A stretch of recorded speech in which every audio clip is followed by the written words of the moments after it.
Well, thank you so much for being here today. As Jessica said, this is the third time I've given this presentation, and each time we get a bigger turnout. So I'm really thrilled that you're here today to learn more about MPC's history pertaining to the civil rights movement.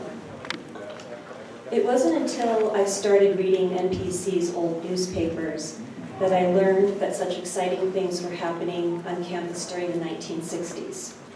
Many civil rights leaders were here giving speeches, visiting classrooms, and inspiring not only MPC students, but the entire Monterey Peninsula.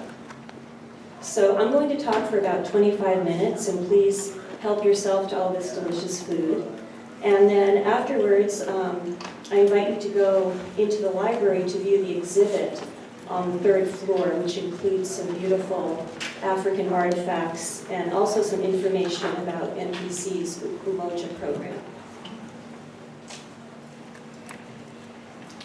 During the 1960s, we had a politically active student body and several human rights organizations, both on campus and in the Monterey area. These organizations were responsible for inviting civil rights leaders to speak on campus. MPC also had an award-winning student newspaper, Yanqui, which is a really valuable source of information about what was happening on campus, who was here, and what people were talking about. Most of the articles and information that I'm sharing with you today come from the Yanqui newspaper. So let's start in October 1957, which was the time of the Little Rock Nine. These were the 9 black students who were enrolled at the all-white Little Rock High School, but on the first day of classes, they were harassed by white students and community members and were prevented from entering the school.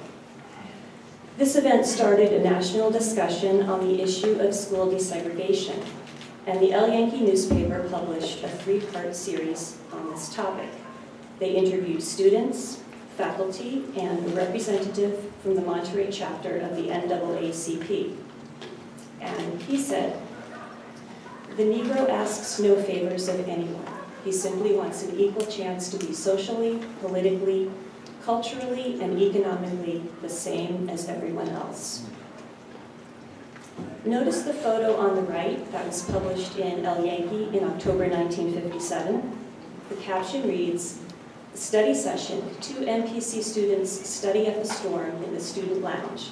MPC is proud of its integration of the Negro and white races with nary a complaint or bad relations from either quarter." This is a really interesting caption.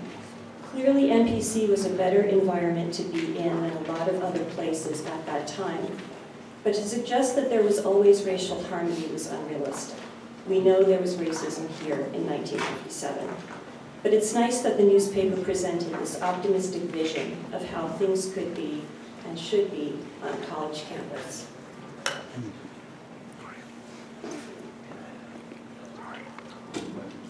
A few months later, in January 1958, Jesse Owens visits MPC. You might not immediately think of Owens as a civil rights leader, but as one scholar points out, many sports writers and historians alike have credited Owens for paving the way for civil rights. Owens was a conduit of change in which further change would take place. So Owens starts the conversation about civil rights. And certainly his athletic accomplishments were remarkable. For example, in 1935, at a college track meet, Owens set 4 world records in 4 events in a span of 45 minutes. To this day, many people believe this is one of the greatest athletic feats in history. The next year, Owens won 4 gold medals in the 1936 Olympics in Berlin. These games were known as Hitler's Olympics because they were put on by the Nazi Party. And as Larry Schwartz says, Owens single-handedly crushed Hitler's myth of Aryan supremacy. When he came back from the Olympics, people asked Owens if he was upset that Hitler refused to shake his hand. Owens replied, "I wasn't invited to shake hands with Hitler, but I wasn't invited to the White House to shake hands with the president either." Franklin Roosevelt never invited Owens to the White House, never shook his hand, and never bothered to send a letter or telegram of congratulations. This was extremely painful for Owens. Later in life, Owens said, "After I came home from the 1936 Olympics with my 4 medals, it became increasingly apparent that everyone was going to slap me on the back, want to shake my hand, or have me up to their suite, but no one was going to offer me a job. There was no television, no big advertising, no endorsements then. Not for a black man, anyway." So the next 20 years are really tough for Owens, but in the mid-1950s, the civil rights movement is gaining traction, and people are beginning to recognize and appreciate Owens for his accomplishments. He's hired for speaking engagements, and he especially enjoys talking to and inspiring young people. And this is what he was doing when he came to NPC in 1958. So on March 24th, 1961, Martin Luther King Jr. spent the entire day on the NPC campus. He was invited here by the NPC Faculty Spiritual and Moral Subcommittee. At 9:30, he gave an assembly, and all classes were canceled so that all students could attend. He gave a press conference at 11:30, and then that evening, 1,400 people showed up for his lecture. Only 900 could fit into the armory, so the other 500 had to listen over the intercom in the student center and the library. The title of his talk was "The Power of Nonviolence." Unfortunately, we don't have a recording or a transcript of what Martin Luther King said at NPC on that day, but we do have a quote from the student newspaper. And he said, "If democracy is to live, segregation must die. Conditions in the world today do not permit us the luxury of an anemic democracy. We face a crisis in our race relations. We must achieve moral ends through moral means. Destructive means cannot bring about constructive ends." James Baldwin was professor in residence at MPC in April 1962. By the time Baldwin came here, he had already published a number of important works, including a semi-autobiographical novel, Go Tell It on the Mountain, and a collection of essays, Notes of a Native Son, which deals with the issues of racism and race relations. Both works frequently appear on top 100 lists of 20th century American literature. And as Henry Louis Gates Jr. points out, if Martin Luther King was the spoken voice of the civil rights movement, James Arthur Baldwin was its written voice, the movement in essays. While at NPC, Baldwin spoke to classes and gave a number of lectures. He talked about being an author, and he also talked about music and how the blues is an expression of the African American experience in this country. Here are some photos from the archives of Baldwin speaking to classes at NPC. After his time here, he began a lecture tour throughout the South on behalf of CORE, Congress on Racial Equality. Baldwin became so involved in the civil rights movement that just a year after being at NPC, Time magazine used his image as the face of the civil rights movement on its May 1963 cover.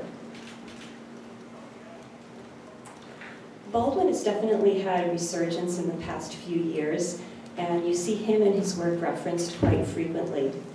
In 2016, the documentary I Am Not New Negro was released, which is based on Baldwin's unfinished work, Remember This House. I really recommend this movie. You learn a lot about Baldwin, and you will really appreciate his intelligence, his eloquence, and his bravery. It's a fantastic documentary, and if you haven't seen it, you can borrow the DVD from the NPC library or watch it on Canopy, our streaming video service. And then, If Beale Street Could Talk, a movie based on a novel by Baldwin, was nominated for several Academy Awards last year. The following year, in September 1963, James Meredith spoke at MPC. Meredith was the first African American to enter and graduate from the University of Mississippi, which at the time was an all-white college. His entry in the Encyclopedia of African American History says, Meredith's admission to the University of Mississippi is regarded as a pivotal moment in the history of civil rights in the United States. He persisted through harassment and extreme isolation to graduate on August 18, 1963, with a degree in political science. So he gets his degree in August 1963, and just 1 month later, Meredith was here on the MPC campus, advocating for education as the best way forward for the civil rights movement. After his speech at MPC, someone in the audience asked him if he was afraid to be at the University of Mississippi, where he was not wanted and where his life was in danger every day. And Meredith replied that his fear was that his son would grow up in a society that allows such discrimination, and his son would look around him and think, what did my father do about this? This, Meredith said, was the fear that drove him. Meredith remained active in the civil rights movement. In 1966, he began what he called the March Against Fear, a solo 220-mile walk from Memphis, Tennessee to Jackson, Mississippi. But he was shot by a white gunman on the second day of his walk. Fortunately, he survived, and he's still alive today, living in Jackson, Mississippi.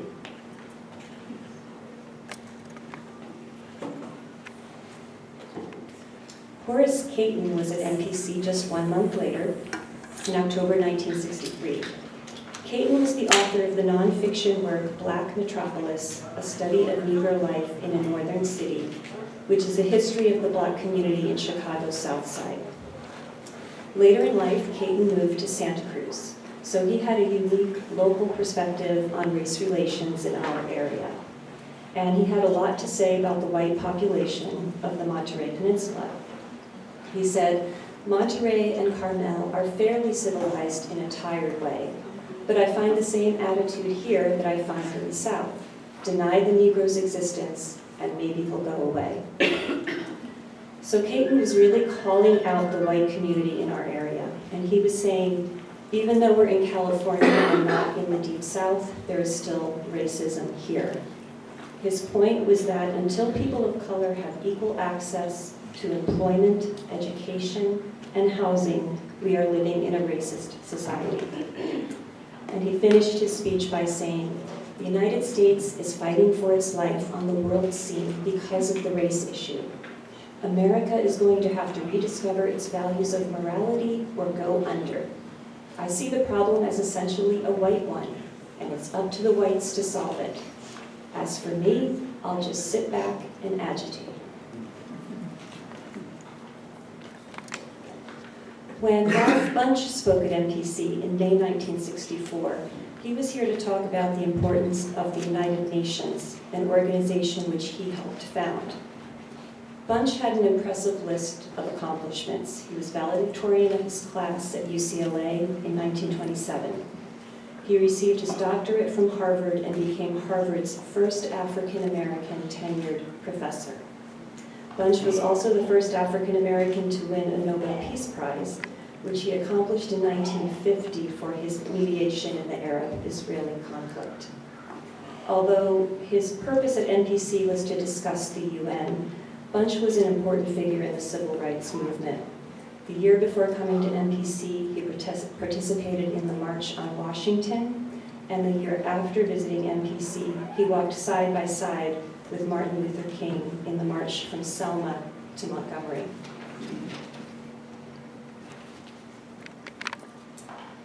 Selma Watson George, who spoke at NPC in November 1965, was another important figure in the United Nations. In 1960, she became the first African-American woman appointed as a delegate to the UN. She also had an extremely interesting background as an expert on African-American music. For her doctoral dissertation, George compiled a guide to Negro music, which cataloged 12,000 musical compositions inspired by or written by African Americans. This was obviously a huge contribution to the history of African American culture and music. George was also an accomplished opera singer. In 1948, she was cast as the female lead in an opera called The Medium. This made her the first African American to play a lead role that was originally written for a white actor. In 1948, this was groundbreaking. The role was given to the best candidate without regard to the color of her skin. Her achievement was so important that in October 1950, George was on the cover of The Crisis, a publication of the NAACP. Dick Gregory, who came to MPC in April 1968, was a comedian and author who just passed away in 2017. He was a pioneer in comedy because he addressed current events and racial issues in his routines. He was also a civil rights activist who was good friends with Martin Luther King. Gregory came to speak at MPC primarily because he was running for president as a member of the Peace and Freedom Party. His talk was scheduled for April 5th, 1968. About a week before his speech, the student newspaper said, Gregory contends that money spent on the war, this is the Vietnam War, could be put to better use in clearing up slums, a view he shares with Dr. Martin Luther King, an associate of his in the Alabama demonstrations. The topic for Gregory's lecture has not yet been chosen in order for him to make it more timely. But what happens the day before Gregory is scheduled to speak at MPC? Dr. Martin Luther King is assassinated. On the left, you see a photo of a prayer vigil on the MPC campus, and on the right is Gregory kind of pondering the headlines that are announcing the death of his friend, Martin Luther King.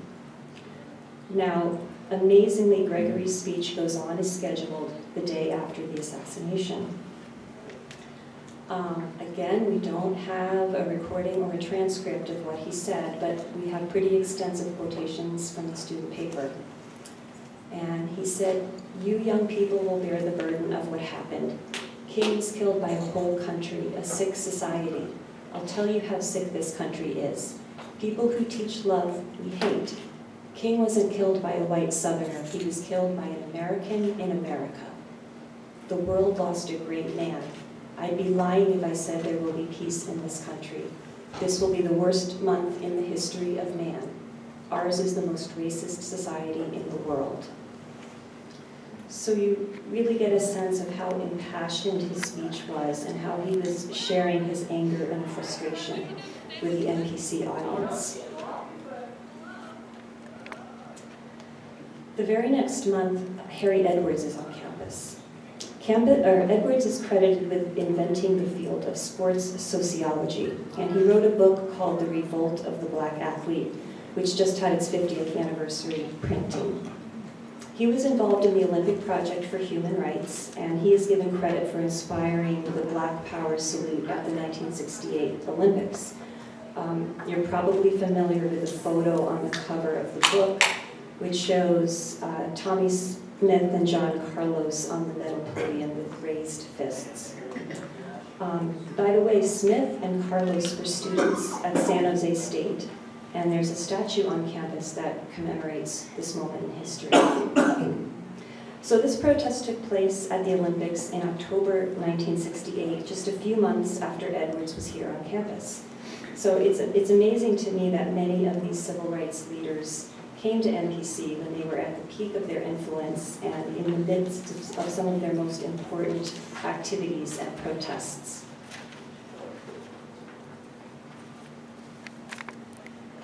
Edwards was one of the most radical civil rights leaders to speak at MPC. When he came here, he was a member of the Black Panthers, and he advocated radical change on campus. He said, if Black students can't be part of this campus, we'll burn it down. And he was especially critical of the curriculum.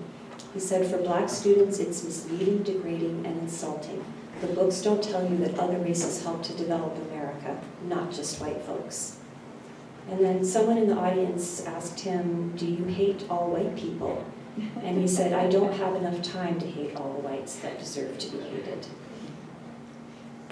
Edwards is still very active and outspoken today. He's a professor emeritus in the sociology department at Berkeley. He's a consultant for several professional sports teams, and he's still very involved in fighting racism. And he has an active Twitter account in case you're interested in keeping up with what he's doing now. While we're talking about the Black Panthers, someone posted on Facebook last year that they remembered hearing Angela Davis speak at NPC. I did find a mention in the Yanqui that she was on campus in the spring of 1970, and I also know that she gave a speech at a Vietnam War protest at Fort Ord that many NPC students attended. A few months of the following fall after Harriet Edwards spoke, things began to change on campus. The Black students organized and became politically active. As a result, 21 of the 31 positions in student government were held by members of the Black Student Union. So now that these students had the majority voice on campus, they were going to demand a change. So they present the NPC administration with 22 demands. They wanted not only more classes, they also wanted a Department of Black Studies and a degree in Black Studies. By December of that year, the administration confirmed that 7 new Black Studies courses would be added for the spring 1969 semester. So in February 1969, 51 years ago this month, the Black Studies Department was born. NPC hired 4 new instructors to teach in the new department. And it's amazing to me that these students accomplished so much in literally 1 semester. They make their demands in the fall of 1968, and by the spring of 1969, NPC has a Black Studies department. In 1970, the name of the department was changed from Black Studies to Ethnic Studies in order to be more inclusive. Finally, I want to conclude my talk with Rosa Parks, who came to NPC 30 years ago in February of 1990 to celebrate African American History Month. Her lecture, Civil Rights Then and Now, was attended by 2,000 people.